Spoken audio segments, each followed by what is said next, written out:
Em 1950, um imigrante alemão sem dinheiro, sem influência e sem nome conhecido no Brasil, começou a fazer sabão num galpão de quintal em Amparo, interior de São Paulo. 76 anos depois, a empresa que ele fundou fatura mais de 4 bilhões de reais por ano, emprega mais de 5.000 pessoas e vende para mais de 100 países. E em maio de 2026, quase perdeu tudo em menos de 30 dias. Essa é a história da IP. E ela é muito mais fascinante do que qualquer coisa que você já ouviu falar sobre ela. Se você é novo por aqui, seja muito bem-vindo ao Dinastia Global.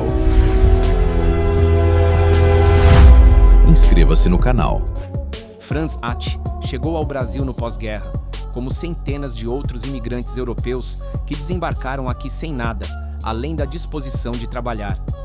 Ele não tinha apoio financeiro de um grande empresário, nem a formação de um químico. Tinha uma fórmula artesanal de sabão em barra, um galpão pequeno e uma percepção simples e poderosa sobre o Brasil que o cercava. O país era enorme, a população era trabalhadora e quase ninguém estava fabricando para os brasileiros um produto de limpeza que funcionasse de verdade e que custasse um valor que uma família operária podia pagar. As multinacionais já estavam no Brasil. Procter e Gamble e Unilever operavam aqui há anos. Mas elas olhavam para o mercado brasileiro com os olhos de quem foi formado nos Estados Unidos e na Europa, pensando no consumidor de classe média com renda estável, geladeira cheia e supermercado acessível. O Brasil profundo, o Brasil do bairro operário, da cidade do interior, da periferia que crescia acelerada, não estava no centro do radar dessas corporações. Franz Hatt colocou esse Brasil exatamente no centro do seu. Nos primeiros anos, a operação era artesanal em todos os sentidos. Produção manual, distribuição local e vendas feitas de porta em porta, de mercadinho em mercadinho, construindo uma relação direta com o comerciante e com o consumidor que as grandes nunca tiveram paciência de cultivar. O produto não tinha a embalagem sofisticada das multinacionais, não tinha campanha de televisão e não tinha celebridades realizando propagandas. Tinha consistência, preço honesto e a presença constante de quem aparece todo mês, cumpre o que promete e nunca some. Essa constância foi o primeiro grande diferencial da IP, e ela se provou mais poderosa do que qualquer verba de marketing. Nos anos 1960 e 1970, enquanto o Brasil passava pela industrialização acelerada e as comunidades das grandes cidades cresciam em um ritmo que o governo mal conseguia acompanhar, a IP expandia sua rede de distribuição para onde os caminhões das multinacionais não chegavam. Não porque faltava capacidade logística para os grandes, mas porque o volume de vendas em cidades pequenas e bairros populares não justificava o custo de operação para uma empresa acostumada a pensar em escala global. Para a IP, não existia mercado pequeno demais. Essa filosofia de distribuição capilar construiu algo que dinheiro não compra rapidamente: presença. A IP estava na prateleira do armazém da cidade de 8.000 habitantes no interior de Minas Gerais e estava no comércio familiar do interior nordestino. Enquanto isso, Procter e Gamble e Unilever brigavam por espaço nas gôndolas dos supermercados das capitais, gastando fortunas para vencer guerras em territórios que representavam apenas uma fração do Brasil real. Nos anos 1980, com a economia brasileira destruída pela hiperinflação, aconteceu algo que mudou o destino da IP para sempre. As multinacionais, acostumadas a operar com margens previsíveis e planejamento de longo prazo, passaram a ter dificuldades sérias para manter preços competitivos num ambiente onde a inflação chegou a 2.000% ao ano. Reajustar preço todo mês, manter rentabilidade num mercado completamente imprevisível e ainda sustentar as estruturas pesadas de corporações globais era um exercício brutal. Com uma operação nacional enxuta e custos operacionais reduzidos, a IP atravessou esse período turbulento com uma agilidade superior à das multinacionais. Enquanto as marcas estrangeiras sofriam com oscilações bruscas de preços, a IP preservou uma relação de custo-benefício que o público brasileiro sentia no dia a dia. Para o consumidor que via seu salário ser corroído pela inflação, o apoio de quem oferecia preços acessíveis nos momentos mais críticos tornou-se inesquecível. Quando o Plano Real chegou em 1994 e estabilizou a economia, a IP estava posicionada de uma forma que nenhuma multinacional havia conseguido replicar.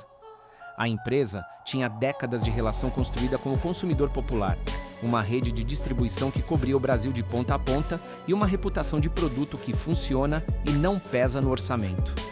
Com a estabilidade econômica e o aumento do poder de compra da classe trabalhadora, as vendas dispararam.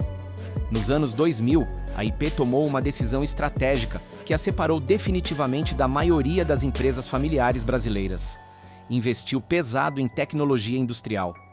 Novas fábricas foram construídas com padrão de automação comparável ao das multinacionais. O portfólio de produtos foi expandido de forma consistente, saindo do sabão em barra original para detergente líquido, amaciante, desinfetante, lava-louças e limpadores multiusos. A empresa que nasceu com um produto passou a competir em praticamente todas as categorias do mercado de limpeza doméstica. Em 2010, a IP cruzou a marca de R$1 bilhão em faturamento anual. Para ter a dimensão do que isso representa, a empresa levou 60 anos para chegar ao primeiro bilhão e levou menos de 15 anos para quadruplicar esse número. Em 2023, o faturamento já ultrapassava R$4 bilhões, consolidando a IP como a segunda maior marca de produtos de limpeza do Brasil, atrás apenas da Unilever e à frente da Procter & Gamble em diversas categorias. Segunda maior do Brasil em 60 anos, saindo de um galpão de quintal em Amparo. A expansão internacional começou tímida nos anos 2000 e foi ganhando escala ao longo da década seguinte. Hoje, a IP exporta para mais de 100 países, com presença relevante em mercados da América Latina, África e Oriente Médio. A marca que nasceu para servir o trabalhador brasileiro passou a competir em mercados onde as multinacionais americanas são a referência dominante. E foi nesse momento de maior expansão e maior visibilidade que a crise de 2026 chegou com força total. Em maio deste ano, após uma série de alertas internos e denúncias que chegaram à Anvisa por canais distintos, a agência sanitária abriu uma investigação formal nas plantas industriais da IP. O que os inspetores encontraram foi classificado como grave: falhas sistêmicas nos protocolos de controle de qualidade e a presença de uma bactéria superresistente infiltrada nas linhas de produção. Não era uma contaminação isolada em um turno ou em uma linha específica. Era um problema que atravessava processos e comprometia lotes inteiros que já haviam saído das fábricas e chegado às prateleiras do país. A decisão da Anvisa foi rápida e sem espaço para negociação. Proibição imediata de todos os lotes com numeração final 1 em diversas categorias de produto. Uma operação nacional de recolhimento que atingiu simultaneamente grandes redes de supermercado, atacadistas, distribuidores regionais e varejos de pequeno porte em todos os estados brasileiros. As prateleiras ficaram com aquele espaço vazio que qualquer consumidor reconhece e que qualquer empresário teme mais do que qualquer concorrente. Nas redes sociais, o pânico tomou conta antes que qualquer comunicado oficial conseguisse ser elaborado. Imagens das gôndolas vazias circulavam acompanhadas de perguntas sem resposta clara. O produto que estava em casa era seguro para usar? A contaminação representava risco direto à saúde? E enquanto essas perguntas ficavam sem resposta definitiva por horas, a desinformação preencheu o vazio com a velocidade que só as redes sociais conseguem. O impacto financeiro foi imediato e brutal. Estimativas do setor apontavam para perdas que chegavam a centenas de milhões de reais apenas nos primeiros dias entre produto recolhido, produção paralisada e vendas perdidas para a concorrência. E o impacto na confiança do consumidor, esse que não aparece em nenhum balanço, mas que toda empresa sabe que é o mais difícil de recuperar, era impossível de calcular. Junho de 2026 foi o mês mais duro dos 76 anos de história da empresa. A IP se viu obrigada a cumprir uma lista extensa de exigências da Anvisa dentro de prazos que não admitiam atraso. Linhas de produção inteiras foram paralisadas para processos de higienização profunda. Protocolos de controle de qualidade foram reescritos do zero. Auditorias externas foram convocadas. Cada etapa precisava ser documentada, validada e aprovada pela agência antes que qualquer lote pudesse voltar para o mercado.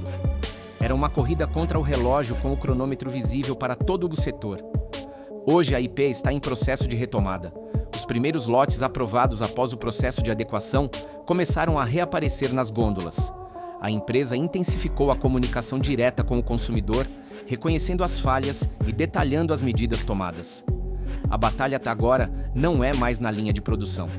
É na cabeça do consumidor que está na frente da prateleira, com 2 produtos na mão, tentando decidir em qual voltar a confiar. 76 anos de história não desaparecem num laudo sanitário, mas também não garantem nada sozinhos.